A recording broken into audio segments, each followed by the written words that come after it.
September 12th, 2019 regular meeting of the Newbury School District Board of Education is called to order.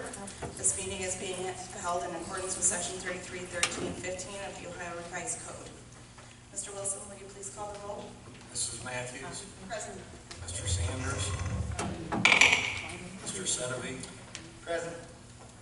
Mr. Simpkins. Mrs. Zock. Present. I'd like to welcome everyone to the September 12th, 2019 regular meeting of the Newbury School District Board of Education meeting.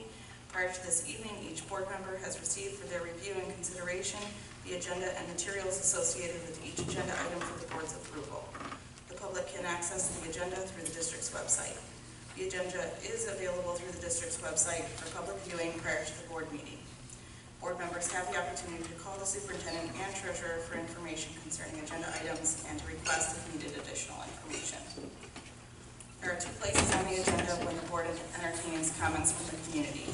The first hearing of the public is dedicated to those who wish to address the board on agenda items only.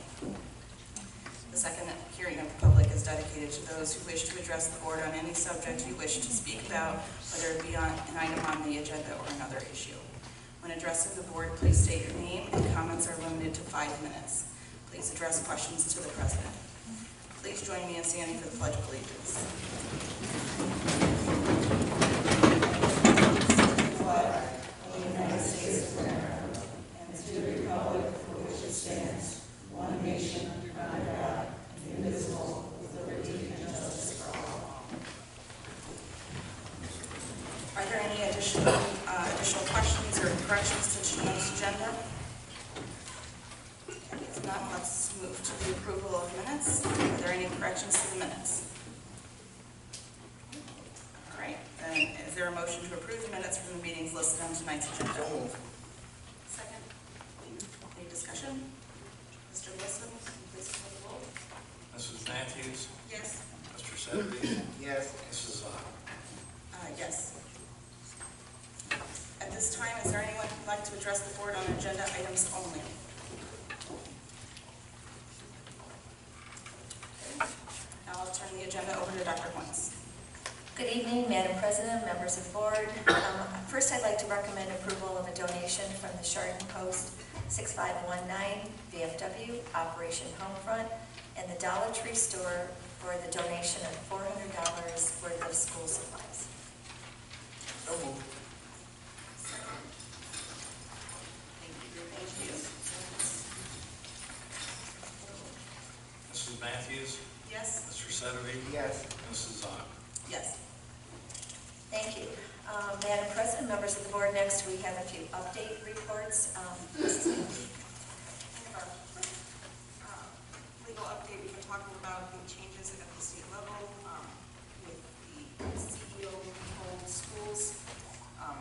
If a school has an F rating for more than 2 years in a row, they are now subject to a CEO to bring that school out of either fiscal or educational deficit.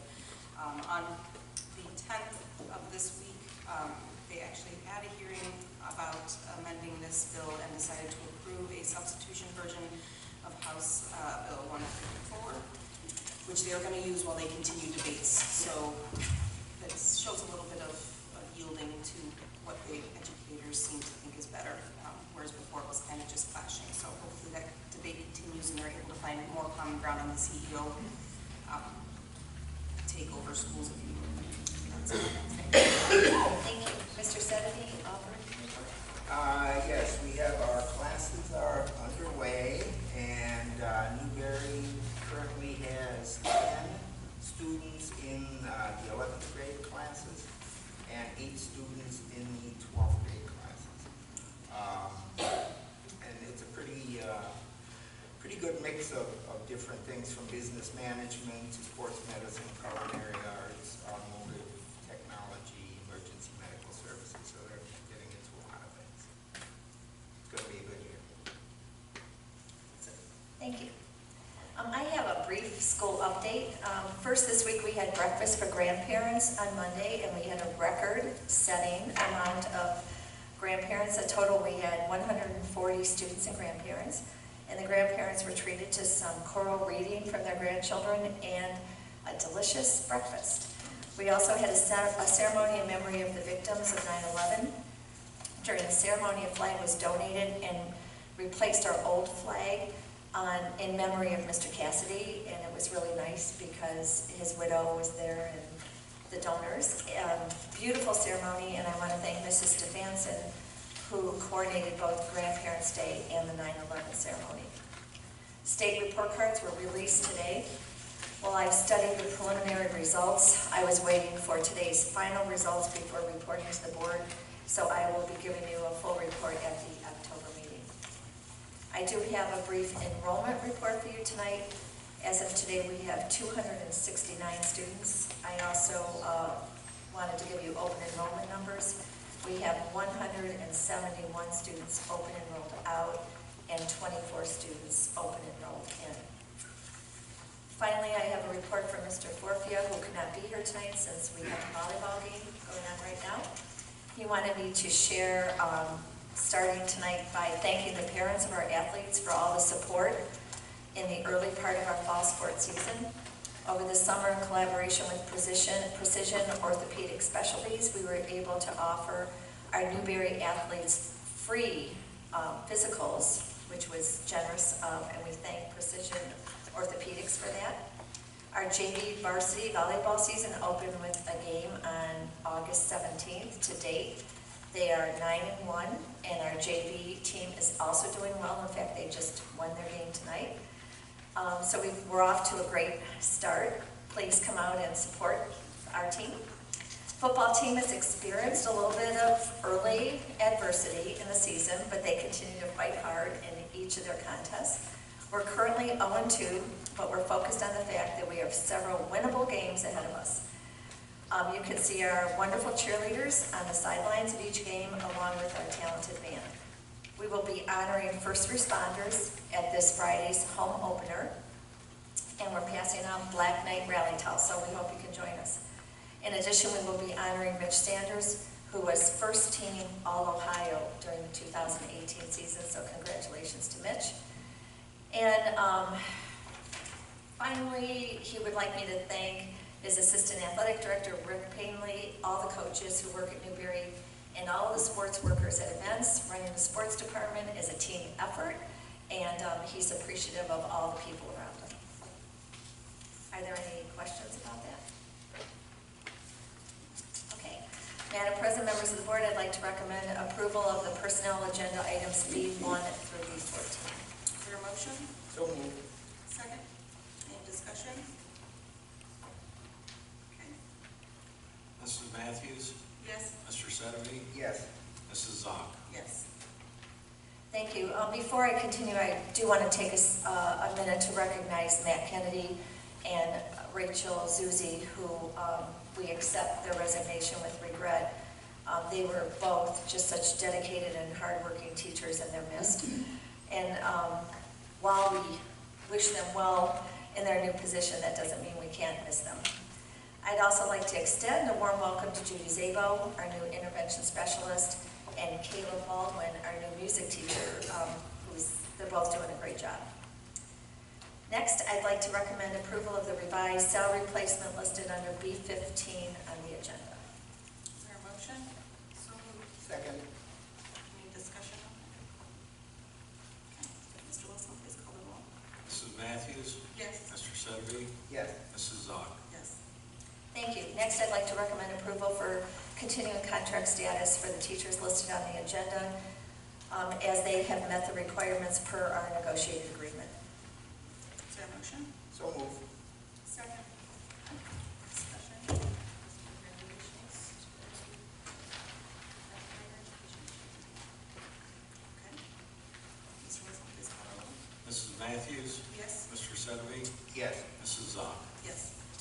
Finally, I'd like to recommend approval for the driver certificates for our bus drivers listed on the agenda. Is there a motion? So moved. Second. Any discussion? Mr. Wilson? Mrs. Matthews? Yes. Mr. Sedovy? Yes. Mrs. Zock? Yes. Thank you, and that concludes my part of tonight's agenda. Okay, next on to the treasurer's report and recommendations.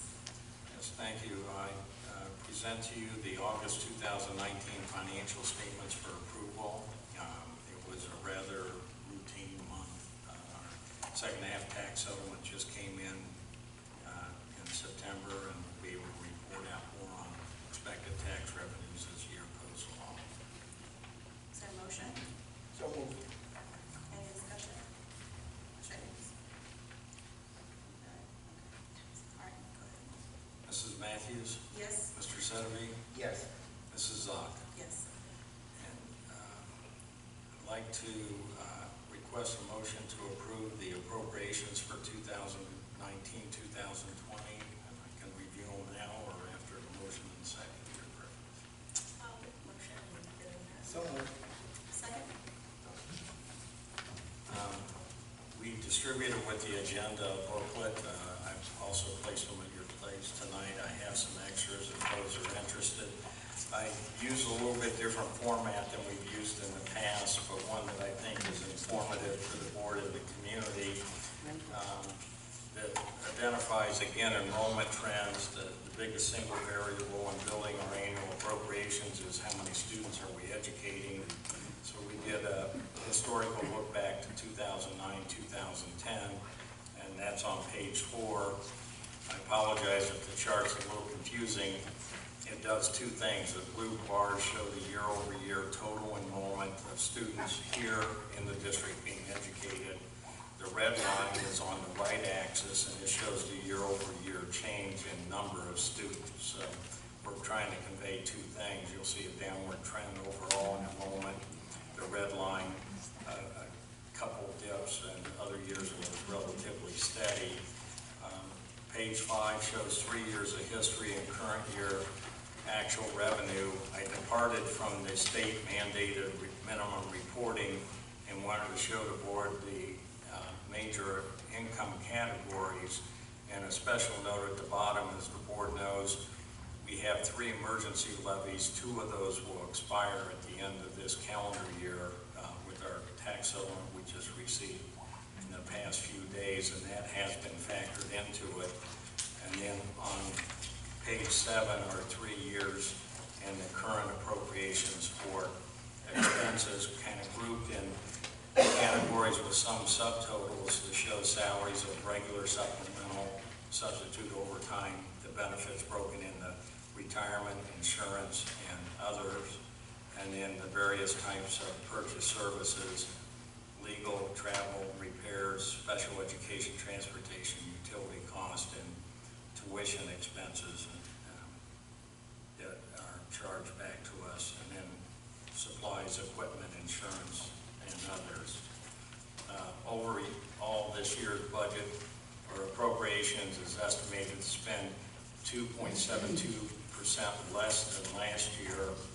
And the summary page on page 9 shows kind of that bottom line. This goes back to my days as a church treasurer, where all they want to know is how much did we start with, what did we spend, is there anything left?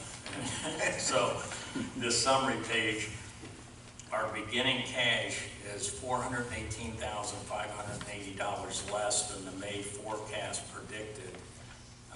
The income is $69,096 less, a very small variance on $8 million.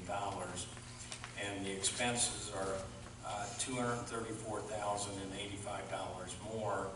And the ending balance then becomes, we're predicting $3,528,035. That's $253,591 less than was in the May forecast. Importantly, we are deficit spending this year, where we expect to take in $8.1 million and spend $8.9 million, and that's the dynamics of most school districts. But we are balanced. We're structurally in compliance with all the regulations on budgeting and appropriating for school districts. So we present this tonight in a little different format that's hopefully informative and helpful to the board.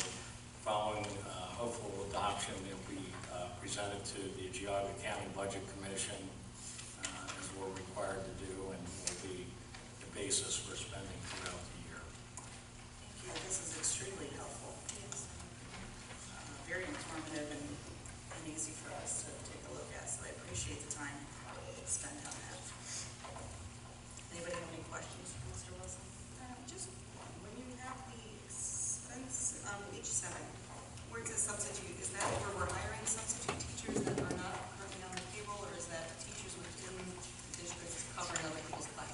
those are substitute teachers that are on our payroll in the district.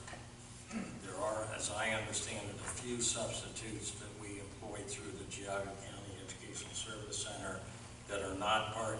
This booklet, and I should have prefaced it earlier, is focused on the general operating fund where the board has the most discretion. Page 12 lists the formal appropriations and all the various funds that we have. But the booklet was intended to focus on where we spend the majority of our funds, and that's what gets booked as a salary expense for our own internal subs. Thank you. Okay, anything else? All right. Mr. Wilson, please call the roll. Mrs. Matthews, Yes. Mr. Sedovy, Yes. Mrs. Zoll. Yes.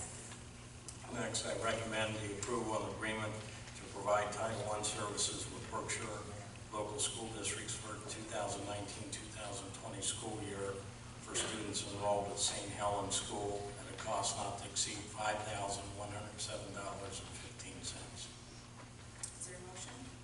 So moved. Second. Any discussion? Please call the roll. Mrs. Matthews, Yes. Mr. Sedovy, Yes. Mrs. Zoll. Yes. Next, I request the board approve the College Credit Plus Memorandum of Understanding with Kent State University College, or I should remove the word college, Kent State University, for the 2019-2020 school year. So moved. Second. Any discussion? Yeah, one question, sure. Typically, I remember that we have approved other, like, more than just Kent State. Is it just because people have only applied to Kent State, or their contract was just due, so we're only doing it this time? As we get contracts out.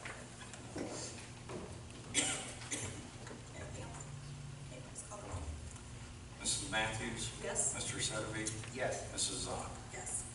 Item 5, I recommend approval of tuition reimbursement for the following teachers for the 2019-2020 year as listed in item number 5. Is there a motion? So moved. Second. Any discussion? It's nice to see so many teachers take advantage of the extra education this year. It's a nice change. Please call the roll. Mrs. Matthews, Yes. Mr. Sedovy, Yes. Mrs. Zoll. Yes. And finally, I recommend approval of a tuition agreement for a residential school program for students at Safety Home School in the amount of $176.47 for each scheduled school day, not to exceed 185 days for the 2019-2020 year. Is there a motion? So moved. Second. Any discussion? Please call the roll. Mrs. Matthews, Yes. Mr. Sedovy, Yes. Mrs. Zoll. Yes. Thank you, Mr. Wilson. Moving on to Board of Education report and recommendations. We do have a presenter here tonight. I believe he just recently arrived, so we're going to take about a 5-minute break so that we can have him set up his presentation for the board. Thank you.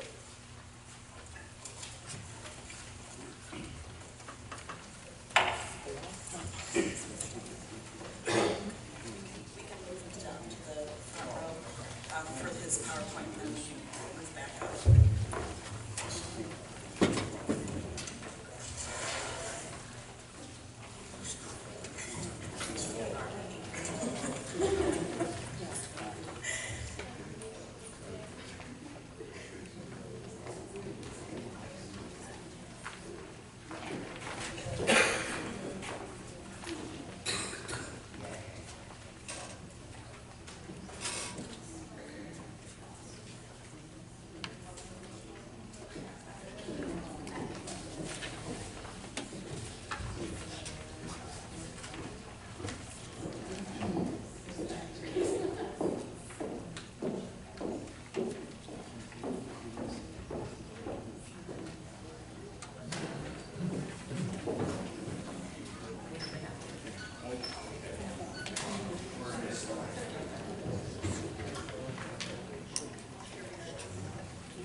Okay. I am live. How do I sound? Yeah. Thank you. Yes, I am the guy from Columbus. I'm so happy to be here to be able to talk to board members and really all of you. I will set this up by saying that I come here as a representative from the Ohio School Boards Association. We are the membership organization for school districts across the state. There are 714 city, local, exempted village, career center, and educational service center boards and their associated schools that are all members of our association. So we're literally all over the state. Our whole mission and purpose in life is to provide support. And so we cover all kinds of areas. Just so you know a little bit more about OSBA and what we do, we work with boards of education, obviously, but we also work in administrations. We have a team that works with transportation people, a policy group, legal assistance group, and legislative as well that spend their time in Columbus at the State House lobbying and advocating for public education. My department specifically, my colleagues and I, have the privilege of going all over the state, and we work specifically with boards of education and superintendent treasurers mostly, and we're there for a whole variety of reasons. Many times I will go out into districts and work with boards, and those boards are, they're working well together. They're getting along and things are going well, but they just want to meet and have deeper conversation and direction. Sometimes that's strategic direction. A lot of times it is just, hey, how can we fix some communication things, or we want to communicate better, those kinds of things. And that's great. That's not why I'm here tonight. Really, well, I don't have to tell you guys that you're not in a great place right now, and you're not feeling like you're moving ahead in a great way. And oftentimes we do come and we talk to boards and we work through that. So I got a lot to share in my half an hour. I'll give you a little bit about me, and that is, I come to this job from a public education world. I started out my life as a teacher. I've spent my life in education in one way or another. I spent 14 years in the corporate world doing adult education, literally all over the world, for a company that did some pretty high-end audio manufacturing, and I was the education part of that company, and it was something that I fell in love with. But I also ran for and was successfully elected to my local Board of Education during that time. It was something that I was drawn to, partly because of my education background, but also because I grew up in a family. My father was a superintendent for 22 years. He spent more than 25 years after he had retired working in the fiscal oversight department with the Ohio Department of Education. My mother was a school teacher for over 30 years. I literally grew up in the public education world, and it kind of shaped my whole view of things from a public education viewpoint. And so at a point in my career where I was working with a company in northern Kentucky, and I was actually living in the Cincinnati area, when I knew I needed to make a career change for a whole variety of reasons, a position had opened up through OSBA, an organization that I had gotten to know intimately as a board member and admired very much. And as I looked at that description for that position, I thought, you know what, this is where I need to be. This is what I need to be doing. And that was 6 years ago, and I've been happily doing this work ever since. So a little bit about me, our organization, why I'm here, but you know, hopefully, like I said, in this next 30 minutes, just to talk about where you guys are, maybe some ideas about moving forward and doing it in a positive way. And so let's have that conversation. I'm actually going to tee this up with something that I want you to watch and think about here. Hopefully this works. But like I said, just consider it.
So, I mean, what's amusing about that whole video? And really, I heard a comedian say once a long time ago, he just said, you know, I like escalators because when they break down, they're still stairs. But here's something to think about. This is why I show you this. As I have been from the outside in the Columbus world, you know, talking to people, watching video, reading about your situation here, you're a bit on that escalator right now. You're stuck there. So how do you get off the escalator? I mean, it's not as easy as just walking off the escalator. We know that. So that's what I kind of want to get into and unpack it here for a little bit. But, you know, one of the things I will share with you is there is no way I could come into this and not fully understand the gravity of what your decision is and what it means to this community. I was thinking about the fact that coming up here, my mother grew up, not my mother, I'm sorry, my wife's mother grew up in a community where, you know, ironically I ended up being a board member, but it was also the community where my daughter, my wife and my daughter and my son, her brothers, her mother's brothers all were born and raised, and they all went to the same elementary school that was torn down when the school district decided that they needed to build new buildings. And that was a difficult time. And so, you know, when we talk about things that affect memories, and we talk about things that affect generations and kind of ingrained, and the schools and the community are so personal. That's what makes board work probably as challenging as anything you can do. And I don't have to tell you guys this. I mean, I know there's a lot of money in it, and that's a joke, by the way. But you know, I heard somebody even last night, just so everybody understands. I was talking to a group of board candidates last night in the northwestern part of the state. And one of the people in the room, and we were talking, was talking about former mayor of Toledo, because she was a board member in the Toledo area. He had resigned from being mayor and then ran for the Toledo Public Board, where he served for a while. But in a conversation with him, she had asked him about, you know, going to the school board, why did you do that? And he said, it was something I felt moved to do. And he said, honestly, it's the most difficult work I've ever done. He said, I would go back to being the mayor of the city in a heartbeat, but it's also the most rewarding thing he had ever done. And that's what I always tell people about board work. Incredibly challenging, sometimes gut-wrenching, sometimes you're asking yourself, why in the world did I want to be in this position? But rewarding in the end. So there is that. But what I really want to get into tonight, let's talk a little bit about what we know. Okay, we know you guys are in a difficult position. We know that this was a tough decision. We know that the community of Newbury and the schools are in a tough position because you have fewer students in your schools enrolled than most high schools have in a single class. You know, that's just a reality. We know that it's incredibly difficult, realistically, to sustain that, to provide the necessary resources, and as you go further with that mission, it becomes more and more difficult. You're in good company with a lot of other districts around the state at different times.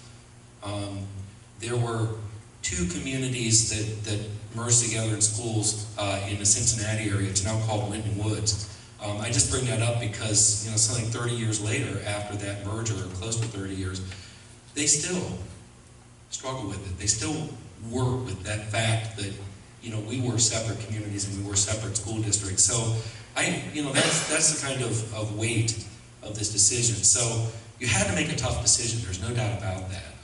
And the other thing we know is the decision was finally made on the board by a 3-2 vote. Now, I have been accused as I've traveled around the state and worked with boards of being somebody who wants every board to vote 5-0. And I would say, yeah, but not because they're a rubber stamp for the superintendent, not because they're going with the flow and they think everything's, you know, I should just do this so everybody can get along, but because everybody can come together at the table, discuss the issues, work through those issues, come to a place where everybody can say, okay, I can vote yes.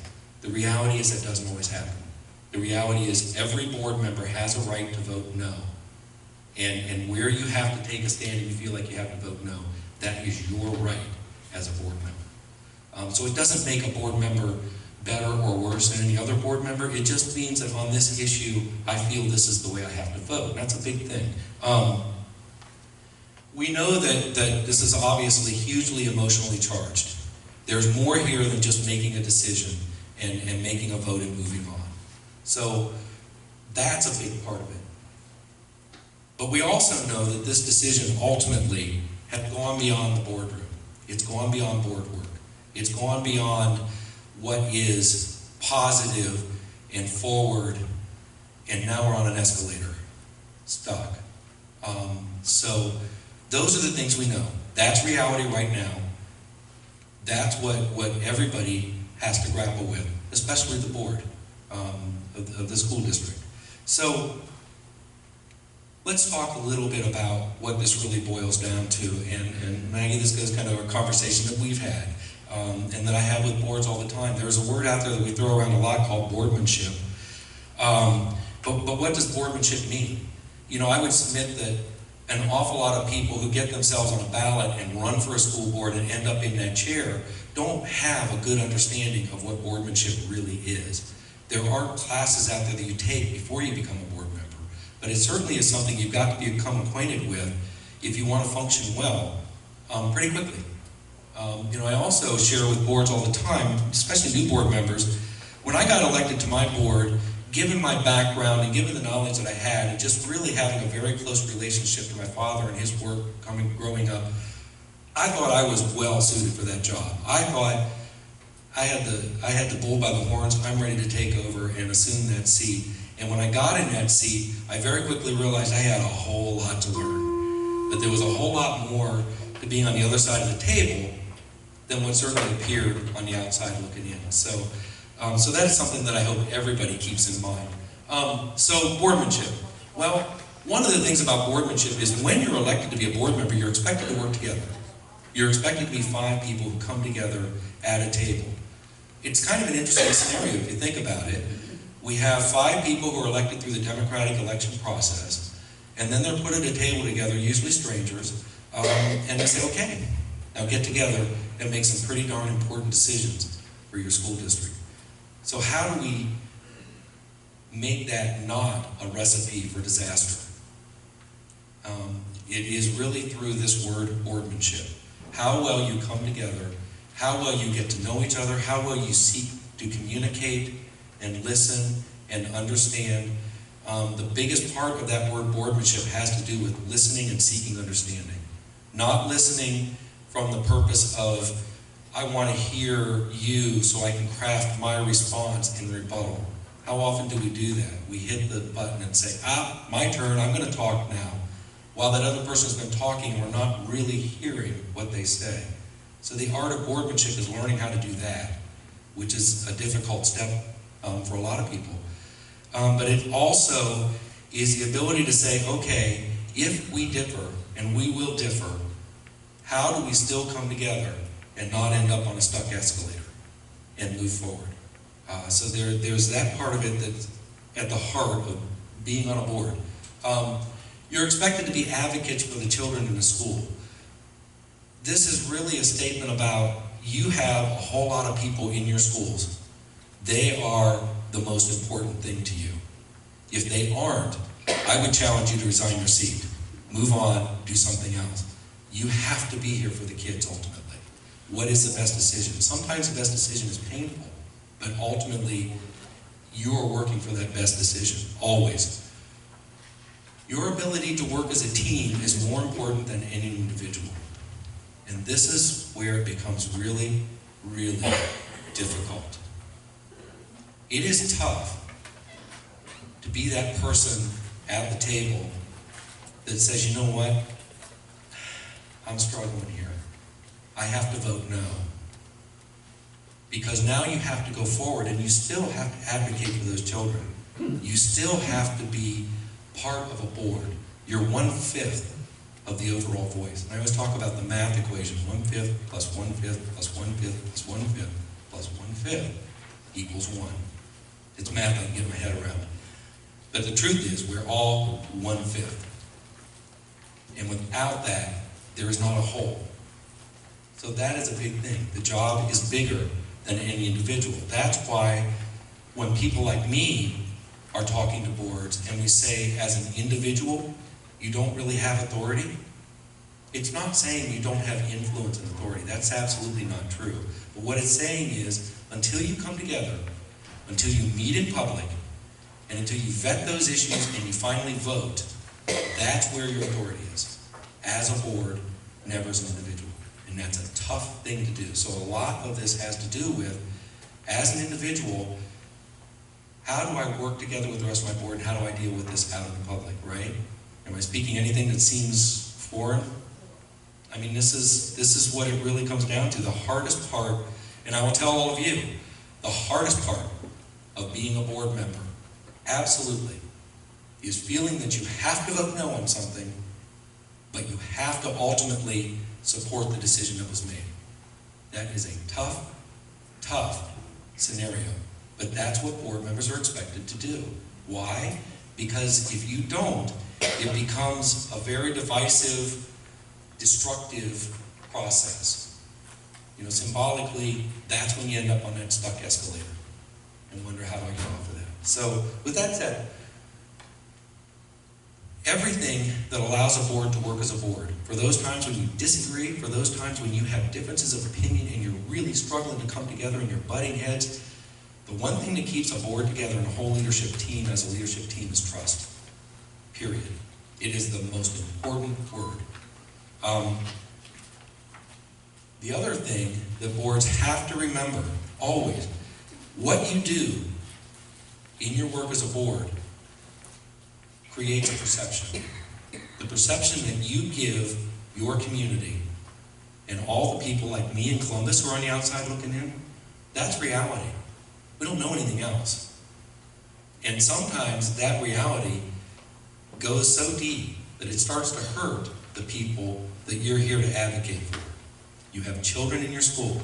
I talked to a colleague that I think very highly of. She spent her career in schools, both as a teacher and as an administrator. And I thought she put it best. While you are struggling and while you're on that escalator, time's ticking. But it's ticking on your kids. You have one chance with your first grader, second grader, third grader, fourth grader. So while all this happens, time is being wasted. And that time is precious to your most precious commodity, and that is your children. I hope if you hear anything, that's it. Internalize it. You can't continue to waste time on adult issues because your adult issues are hurting young children. That's something that makes me go, oh God. So remember that. Your perception is everything. So let's talk a little bit about trust. I love this graphic. I grabbed this a long time ago and I think I put it in everything I do. But it really is like that piece of paper. We have this perfect piece of paper. And then the minute somebody starts to act in an inappropriate way, the minute somebody shares something that's supposed to be confidential, the minute somebody loses their cool in a meeting, I talk about that as the toothpaste leaving the tube that you can't put back. You are starting to crease and crumple that pristine piece of paper that needs to be pristine for you guys to do your best work, period. And so as you crumple that piece of paper, how do you make it perfect again? Well, the truth is you can't really. A wadded up piece of paper, after you've flattened it out, you've worked on it, you've ironed it, you've done everything you can, is still a crumpled piece of paper. It's better than it was. But how do you go back? Well, it doesn't mean you don't try. There are some very things that are important. The keys are, number one, board members can't publicly undermine their fellow board members, or their superintendent treasurer, or their teachers, or anybody else working in the schools. You can't do that. You can disagree. You can be at odds about a discussion. You can vote in different ways. But you can't go out in public and start to publicly, intentionally undermine those people you're working with. Now you're starting to crumple the paper in a big way. You can't treat other members with disrespect. Disagreeing and battling through difficult issues is a whole different thing than disrespect. And a lot of what I've seen in video that I've watched, a lot of what I've heard about, falls in the category of disrespect. And that's sad, because that really crumples paper. That ruins relationships. And you can't have ruined relationships if you're really going to sit at the table and do work together. Remember, you're 1/5. You have to listen to understand. I'll go back to my comment about listening so that you can make your next comment. That really doesn't work. If, Maggie, you disagree with me, I need to be able to listen to you and try to understand why you disagree. Where are you coming from? What points are you making that I can listen to and go, okay, I can at least understand that. To help shape the way I need to think and respond and act. That's respect at its highest level. If nothing else, people need to be heard. They deserve to be heard, period. You have to include everyone in the conversation. Now, we see this breakdown a lot of times in board dynamics where somebody really, either perceptionally or in reality, is being put on the outside. They're not part of it. They're not getting the same information as everybody else. They're not being included in the discussions like everybody else. That's why the state of Ohio has sunshine laws that says, hey, board members, it's not okay to go off to the side and discuss and decide how you're going to vote and move forward on things without the whole group in a meeting in public. Because everybody deserves to and needs to be in that discussion and equally heard. And then this is huge. This is, if there's anything that just absolutely wads up the paper and throws it in the trash can, it's this last point. Confidentiality. So much of what happens in schoolwork, I equate it to the iceberg. Whenever I talk to new board members, I shared this with my board candidates last night, there is an iceberg effect being in the community and being on the outside, even me being from Columbus and looking in and examining situations. What do you always know about icebergs? What do they tell you about them in school? Yep, most of it is underneath the water. You don't see it. It's what sunk the Titanic, right? Well, for the community, what we see is really what's above the water. And a lot of times those things that are above the water, you look at and go, I don't get it. I don't understand. Why would they make that decision? That doesn't make sense to me personally. But what you don't see is the rest of that iceberg under the water. Because so much of it is in that realm of, we have to have very delicate, oftentimes necessary conversations. But we also understand that these conversations have to stay in the leadership team. Until they're ready to be made public, they have to stay in the leadership team. And nothing breaks down trust in a team like those things coming back from somebody in the community that at that point shouldn't have been hearing that. So it can only come from one place, right? So if you're in executive session, you're talking, that's why that's so crucial for anybody on the leadership team. You can't go out and just talk about it. Now there is a time to share information. We can talk more about that, but this is critical team building 101. This is what everybody has to honor if you're going to keep that paper in a pristine state. Does that make sense? Let's talk about social media, because a lot of what you're experiencing is happening out there in social media. Actually, I remember it was well before I ever became a board member. Somebody asked my father if he would ever consider going back into the superintendency. And his answer was, you couldn't pay me enough money to go back to that job. He did it for 22 years and he loved his work. But he said the one thing that's different now that he didn't have to deal with back in the 70s and the 80s was social media. Things travel so fast. Inaccuracies, misleading statements, partial truths go like wildfire. Here's my example, and I bet you guys have heard this on the news. At the Browns game Sunday, did you hear about the guy who threw a beer in the Titans player's face? So they went back to video and they studied it and they found their culprit. They sent the culprit a letter saying basically, you're done. You're not allowed in our stadium ever again. But what did that guy do when he got the letter? What was his first move? He went to Twitter. He posted his response on Twitter. Why? Because he could put his story out there and thousands of people would see it right away. And he knew the guys on the national talk radio shows would be talking about it the next day. And guess what they were talking about Monday morning? It was out there. Now, we don't know if he actually went to that game or not. We don't know. But that's out there now, and now that becomes somebody's perception. It becomes somebody's reality. It's incredibly destructive. Now, here's the other part, the fine line that board members have to straddle. This is tough. Do you have a right to have your Facebook, Twitter, Instagram, or whatever that social media page is as a private citizen?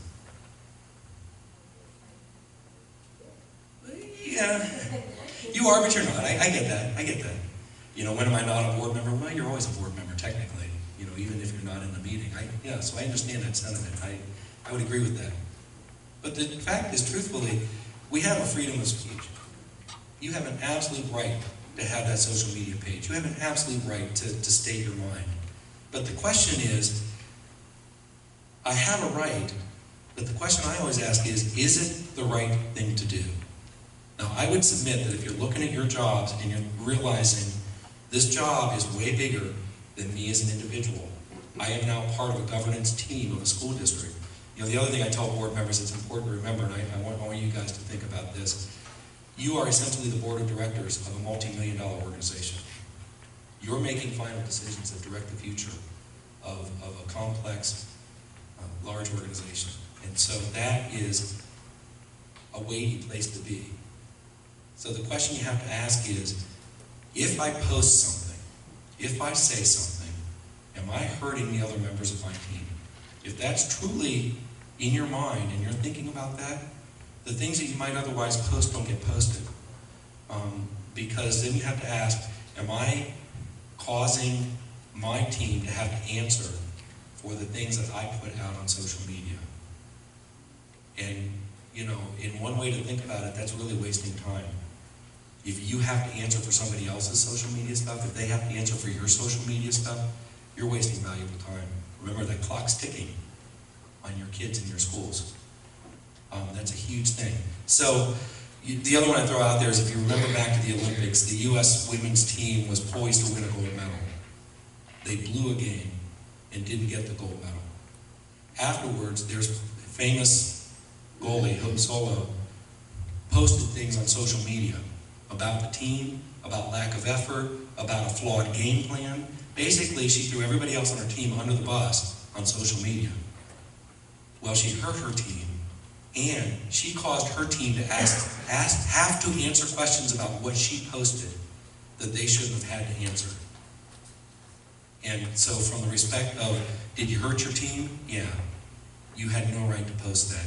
You had a right, but not really. That was the wrong thing to do. So that's what you always have to remember as a board member. You should be asking that question, is it the right thing to do?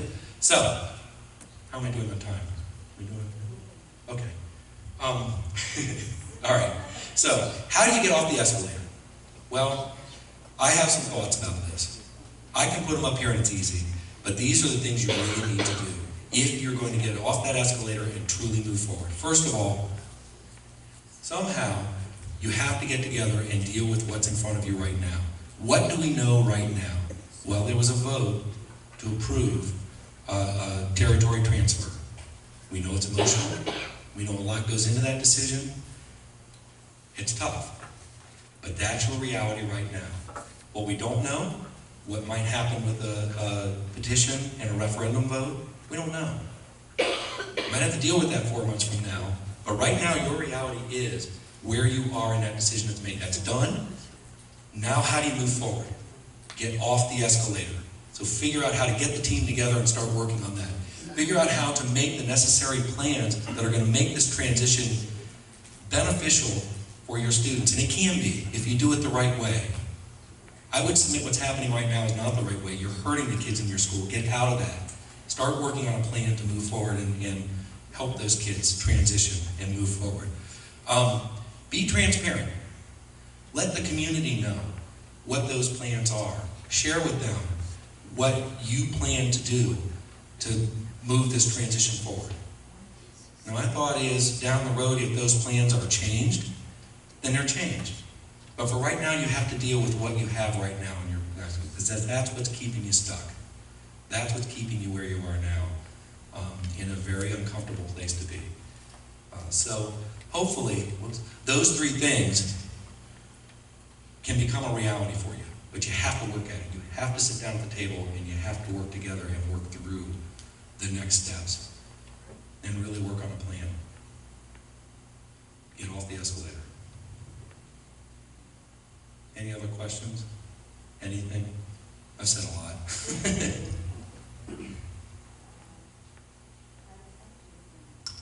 Yeah. Well, there are some general speaking things about how you move forward. You know, first of all, one of the things as I talk to our legal representatives about, you know, where and how and when can you talk about, you know, a possible referendum vote or a petition. The boardroom is not a place where you can actually campaign for something. That is absolutely inappropriate. On private time, you can. But again, it goes back to that bigger question, am I hurting the overall team with what I'm doing? That has to be very clear. You could be in favor of one side over the other, but to go out and actually campaign for that, it's not illegal, but it's unethical. It's not the right thing to do if you're really considering this entire leadership team. So that would be my response on that. In terms of, you were asking about financial contributions to that and those things. If it's truly your own personal finances, you know, nobody here can dictate how you spend your own money. We can dictate how you spend public funds, but that's a whole different story. So, I'm sorry, so what was the question that she asked? just about spending personal funds for the purpose of the campaign to get a referendum on the ballot specifically. And the answer to that is yeah. I mean, there's nothing preventing you from doing that. But again, I go back to the big question, what does that do to the rest of the team here? What does it do ultimately to the district and to the kids that are in the schools? We can see a lot of negative things from the outside looking in. And it's very clearly, it's destructive. And I hope that kind of destructive behavior can end and you guys can get in a place where you can work together. Understanding we don't all agree, but we still have to work together. We got to come up with our plan and our future direction. I hit what else am I missing from those, I think? Yeah, I think this is something that we generally try to do at the beginning of works working together. That never was able to happen due to the nature of the condition we were all, the issue that was at hand when we came in. So I would love to have these things presented to the community and to the board beginning instead of reactive, but it's really helpful to hear, as much work as we're trying to put forward and move on, it's really nice to hear the permission from you for us to be able to do that. You need to do that. And I think that's necessary for all of us to listen to what he's saying. And I appreciate that. Thank you. Thank you. And the truth is, for everybody, I'm here because I want that to happen. I'm here because more than anything, we want you guys to come together and work toward your future and build a more positive direction for the district. If anything I could say or assistance I could provide toward that, if it can be a benefit, then that's all I need. That's what's important to me. Okay? Sure. Okay.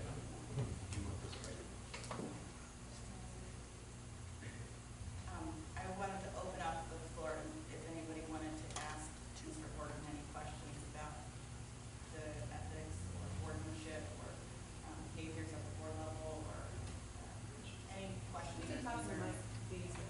Sure. I'm opening the floor to Mr. Horton. You can direct your questions to me if you want, or comments to Mr. Horton regarding boardmanship or ethics of boards. You're free to do that at this time. I have a question, but I like what you said about get on with what you voted on. You voted on the transfer, work on that until that other thing hits you in the face. I mean, that's really all you can do. Just get on with it. If that thing comes, if the referendum goes through, and then deal with it then. Well, what about a plan B though? Because if there is a referendum and say levies don't go on, then we become in a deficit. So shouldn't you say, okay, we have a split board, so maybe a levy should go on because what if it doesn't? If the money that goes from the levy, it ends. As soon as, if the school were to close, then that levy is off. But if it doesn't go on, then we have to start at square one again to try to get levies on. But the board never said, okay, let's try to put on a levy. So like right now, we're looking at it saying, okay, we have to go with, school B because we don't have enough money for school A. Do you want to speak to that? Because I would, at some level I agree with you. You do need to have those discussions. You need to have kind of that plan in place. But the other part of it too is you need to develop a very real transition plan moving forward. If the vote for the territory transfer goes through, that's the most important thing. That's the most critical thing right now that you have to deal with. And that has to be kind of front and center right now. But I don't disagree with you about the what if scenarios to consider. And that was discussed, and I can go over that.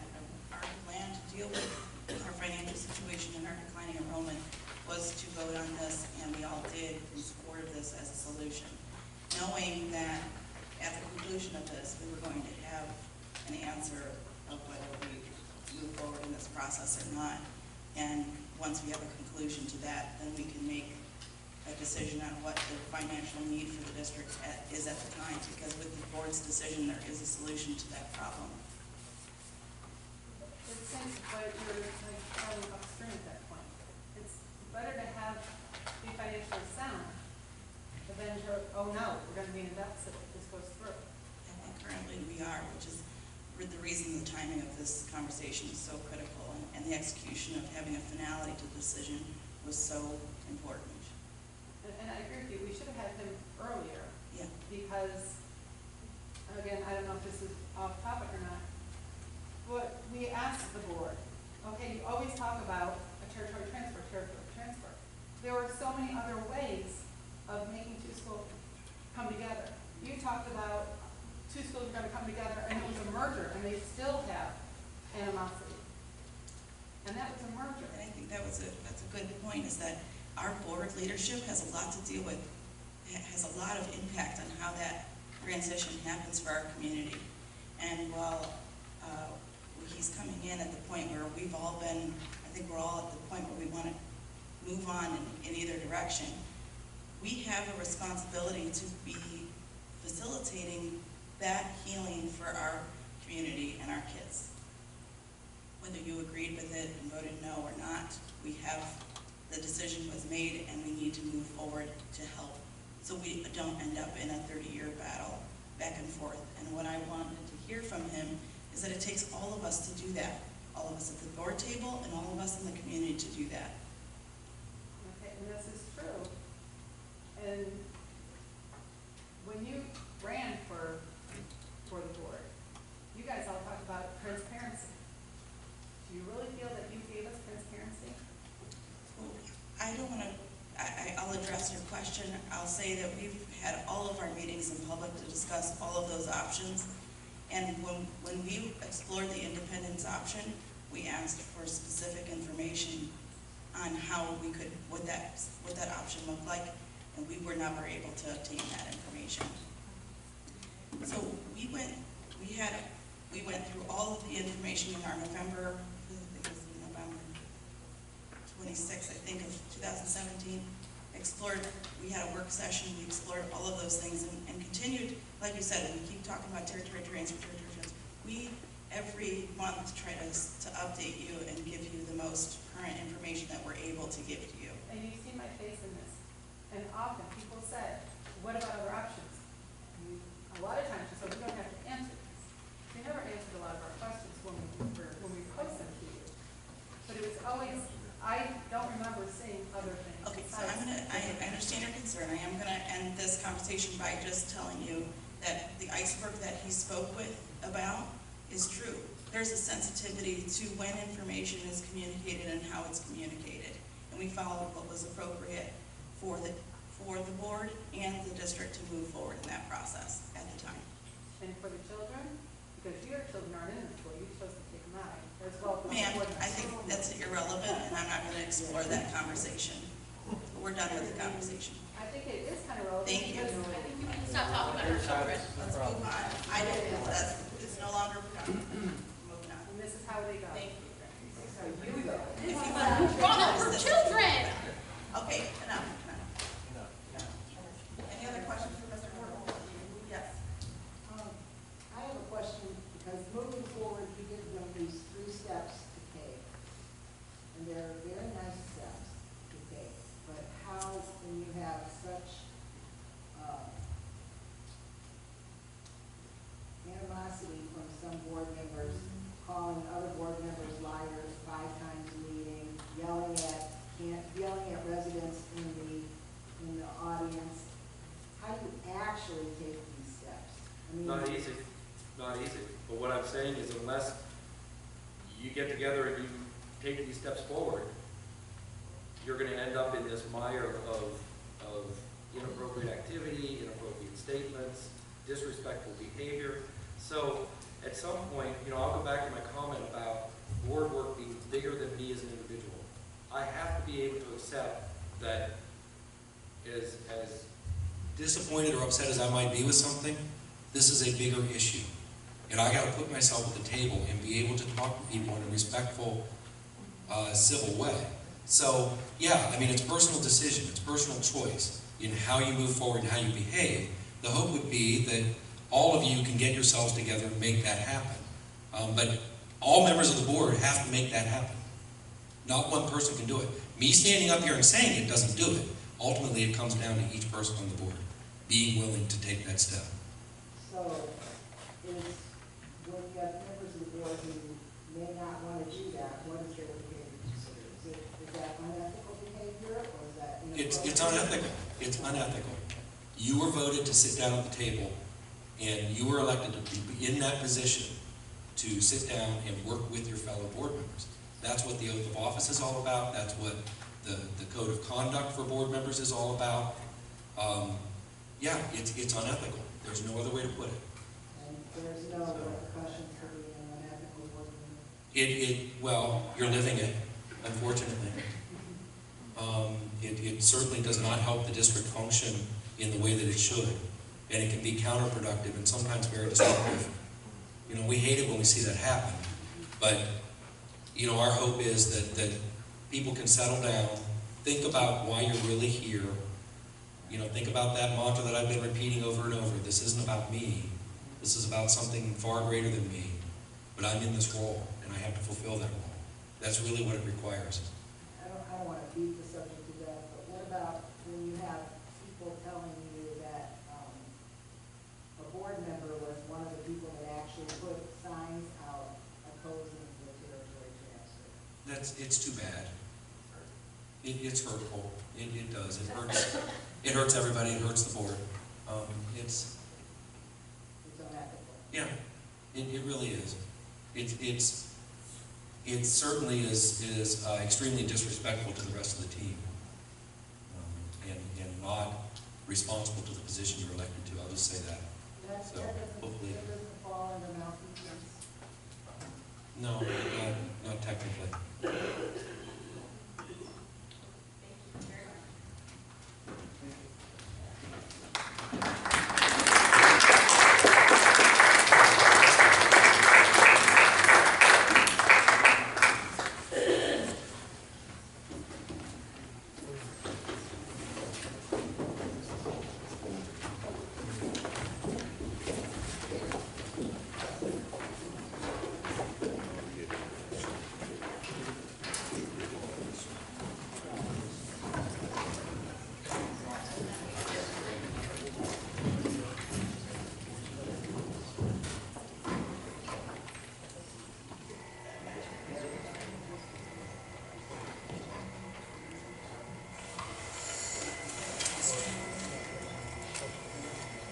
Thank you, Mr. Horton. I think our community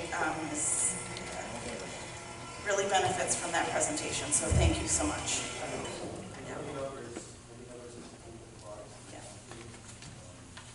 Okay.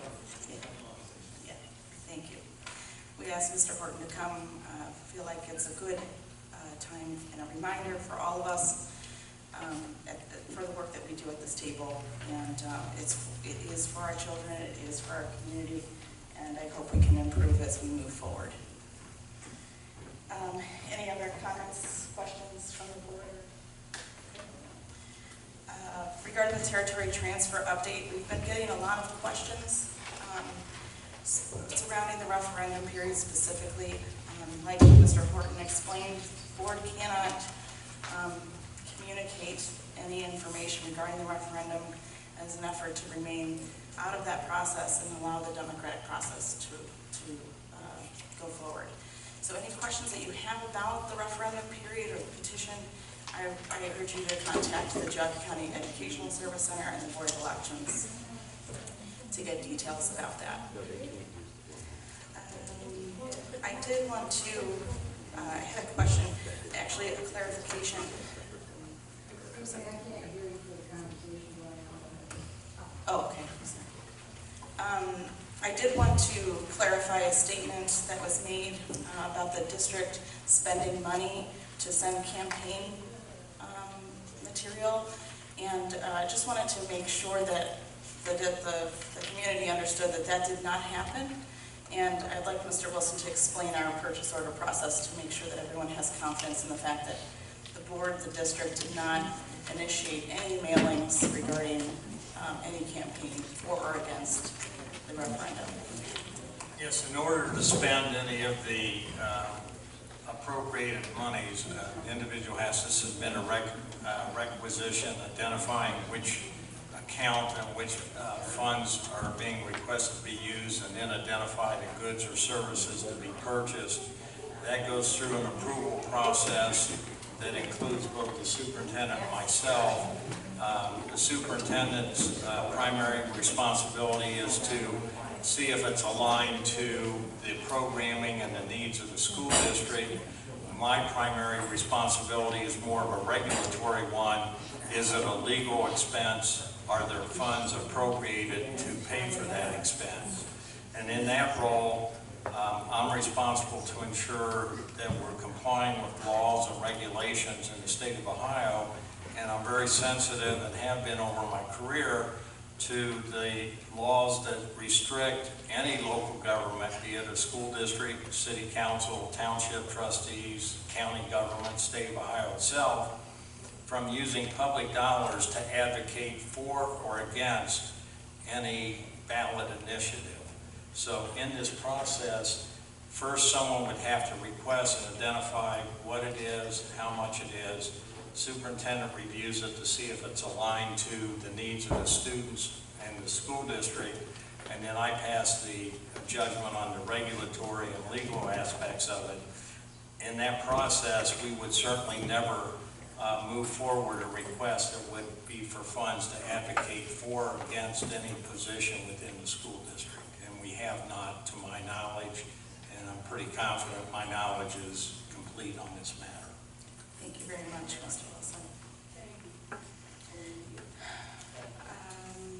Okay, so between the last meeting and this meeting, the Geauga ESC had rescinded and then revoted on their initial vote, and now we are currently serving in the referendum period, and at our next meeting we'll be able to give an update on any further action, but at this time, no further updates.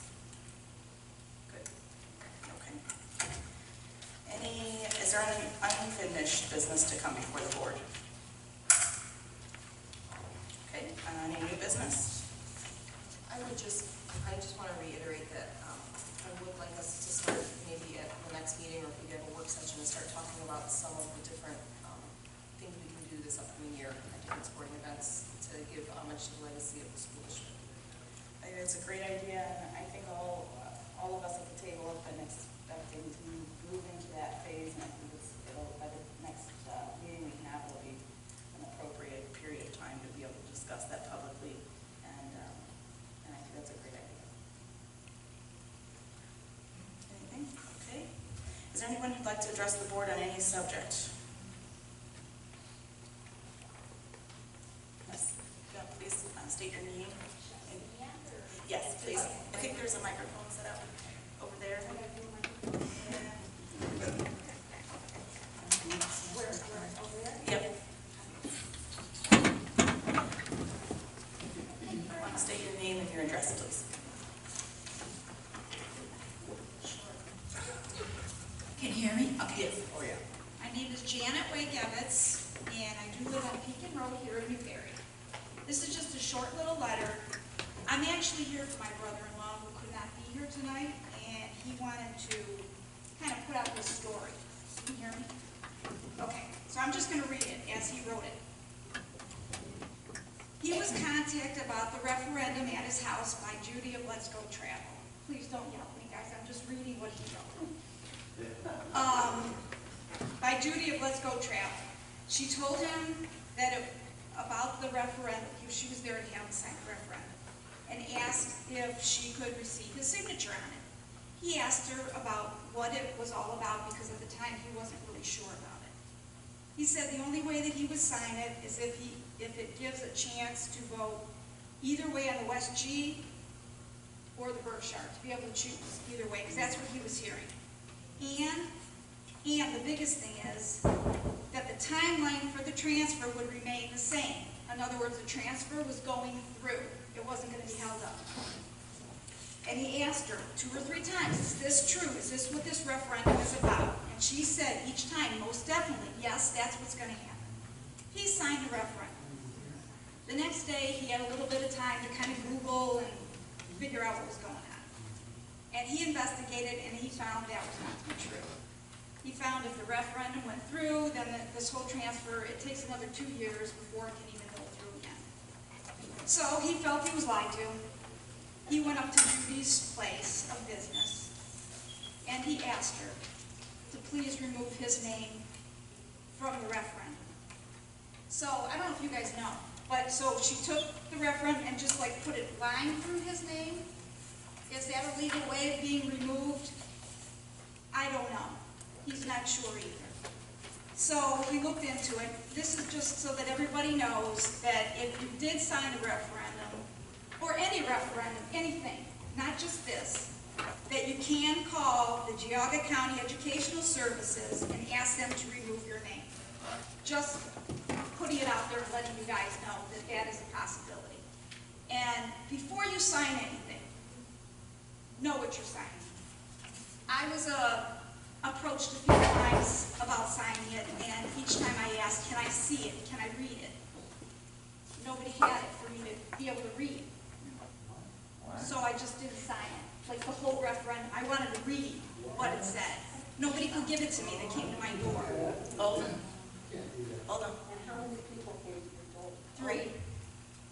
Well, they're handing out. I don't, this isn't a discussion. Okay, so that's, all I really wanted to do was just say, if you did sign it and you do want to get off of it, there is a way to do it. You got to call the board. And the number is listed online. So that's all I wanted to say. Thank you. Is there anyone else that would like to address the board? Yes, I do. Oh, yes. Please state your name and address, please. Yes, Jim Pracker, 9730 Kinsman Road, Newbury. Thank you. I've had 3 girls go through the school system before they were taken out of the state illegally. I run a business, or I have run a business. I am somewhat retired now. We've been here for over 50 years. The business is still there. We started off as a little mom and pop store, and now we're a rather large corporation. And what is going on with Newbury is quite similar to corporations taking over smaller businesses, which many times it causes the smaller business to grow. And you're doing this, and this board has one hell of a problem going on, and they've done a real remarkable job so far. But I'm looking at this, and the parents in this community must understand the best thing that they can do is for the children, and keep that in mind. You are here for your children. The children need an education where they can develop their minds further to be able to go out in the world. They need the math, they need the sciences, they need some history is what's been going on. And I'm all for it. I also have a teaching degree. I've also been chairman of the board of a couple different corporations. I have taken over smaller ones, and they have flourished. We started out small, doing two-way radio work. I have branched out thanks to Judge Green when he broke up the AT&T thing, and we have gone out to over 100 sites where we own the land, the building, and the towers in multiple states, and we're still there. I'm just hoping that parents, all the residents, and the board move to help the children. A couple of my kids also went through West G because I have lived there, and that's why I moved to Russell when I first came out this way, is moved there because that was an excellent school. I came from a very good school system, but it had, like Newbury right now, is small and struggling for everybody to learn, and you have small class sizes. When I went through, we had 40 to 50 students per class. I graduated with 1,200 other kids. So I just hope that everybody uses their head, gets together. I'm not trying to offend anybody, and if I have, I apologize ahead of time. But I want to see this thing go through. By the merger going to West G will benefit the kids big time. Thank you. Thank you. Any other public comment? We have three. Okay. Ms. Majeski.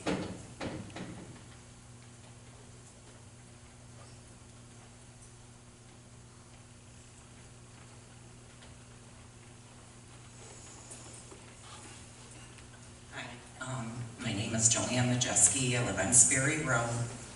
And reason I'm talking tonight, I wasn't planning on it, but I was very sad and disheartened this morning when I left my residence down Sperry Road going south, and I came across Pekin Road and witnessed a sign next to the referendum sign to sign the referendum, and here was a sign written in cursive, Newbury, sign the petition, we don't want you.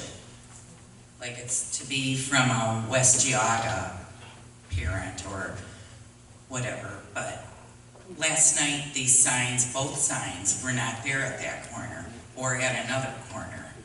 And so during the night they're coming out and just placing signs wherever they want to. And it's obvious that it wasn't West Geauga that did this, putting signs out that said, we don't want you. It's obvious that people are desperate right now. That's all I have to say. Thank you. Anyone else?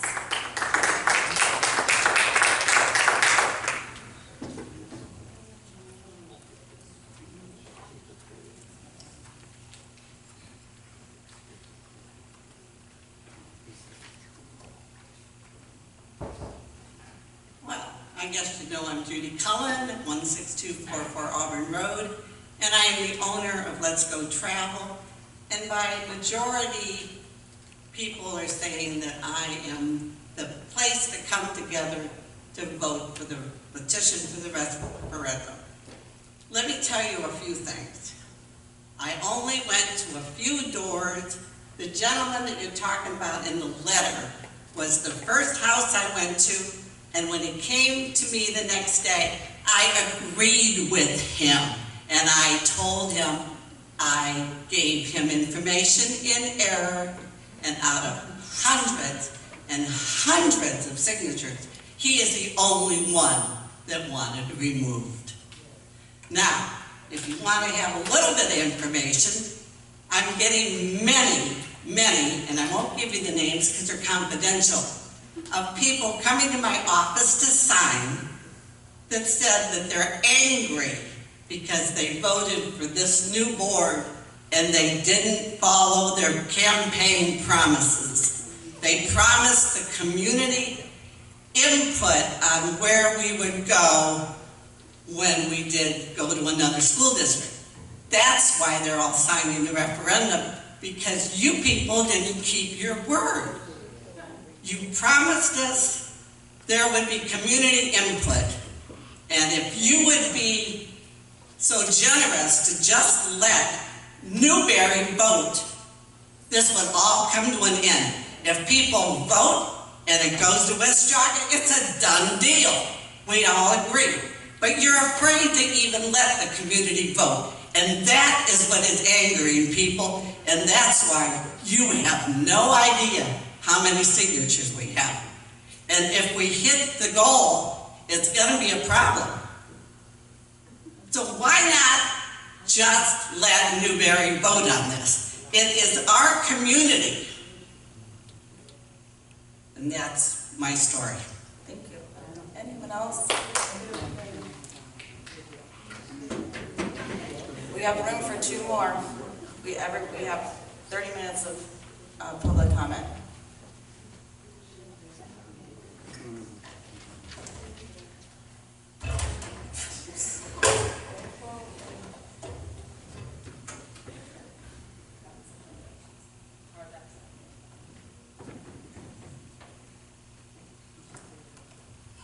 Hi, my name's Karen Labonte. I live at 11595 Hill Road, Newbury. So that's a photo that I took of the sign. I'm not quite sure why Newbury people would say Newbury sign it, because we don't want you. It would be very hurtful for the children. I know, I showed my daughter. That's public comment, let her speak. So why would a Newbury people put a sign like that? No, we're not. It's not a conversation, it's public comment. Say what you have to say and let her speak, please. Newbury people that want to keep the school would not put that out there because we know it would hurt our children to see something like that. This isn't the only thing that negative coming from Westview. We've heard, I'm going to get it wrong, but it was a superintendent or a teacher said they're going to have to wipe their shoes off before they come in our school. I know our children have gotten through the social media threats and things like that about coming to their school if we're not wanted, okay? That's another reason why parents of Newbury students don't want their children to go there. A lot of them, if this all goes through, most likely will send them to a different school because our children don't feel wanted. I don't know what you guys are doing to try to alleviate these problems, but it doesn't seem to be working. Whatever somebody might say, I believe that it was Westview or somebody else that did these signs. And it's hurtful to our children. And maybe you guys should do something about that. Bring it up to their board or something so it can be stopped. So our children will feel welcome if all this goes through. Yes? Thank you. Ms. Long. Sure.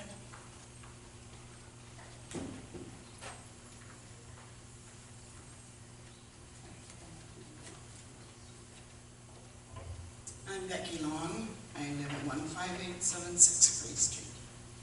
And I don't like to get involved in this. I'm a lover, not a fighter. I have two grandsons. They go to West G. They've gone to West G their school years. I've talked to parents from West G. They're a very, very caring school. I sat in the stands at the football game the other night and talked to a parent who lived in Newbury. Her two older children graduated from Newbury. Her youngest is finished the 8th grade here and now goes to West G in the 9th grade. So, in conversation, I said, how does he like it? He absolutely loves it. He's in the band. The first 2 days at West G, he was really scared. He had to do this and this and this. At Newbury, they helped him. Put your stuff here, put your stuff here. I'll help you put your stuff here. At West G, you do this, this, and this. And after 2 days, he came home, and his mom said to him, how do you like it now? He said, I love it. I do those things. That's my responsibility. My grandsons love it. They love the band. They have gatherings, the different sections of the band. And I don't know, I do know percussion, and neither one of my grandsons play the percussion. But they get together in the evenings, the different groups, and they have like a picnic before the game. It's just a wonderful place. And those of you who know me know that I care about my children, my grandchildren. I care for all of your children. I'm not afraid of West Geauga. And I can't think that West Geauga parents would make those kind of signs and put on the highway. And I can't think that Newbury parents would do that. And I know some of you don't like me. I'm not trying to be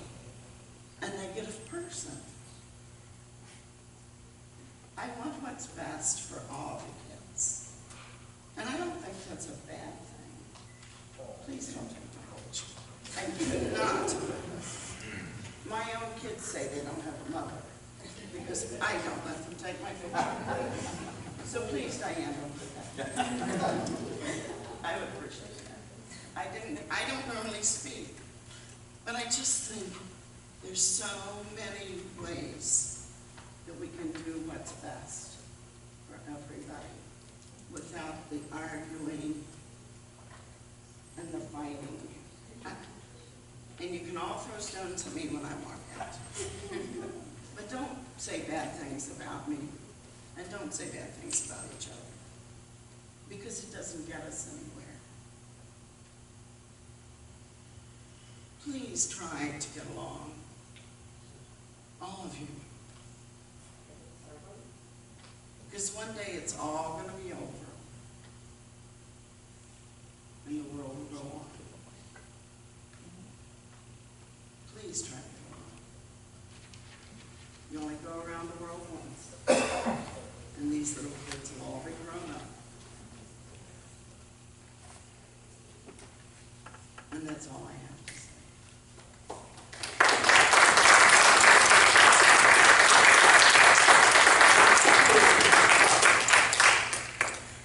Thank you very much. I think that's a great way to end the evening. I think the message of moving forward and trying to do that peacefully for our kids is the message for tonight. Thank you very much. If we want to move on, we have a motion to adjourn. So moved. Second. Mrs. Matthews? Yes. Mr. Satterwhite? Yes. Mrs. Zock? Yes. Thank you.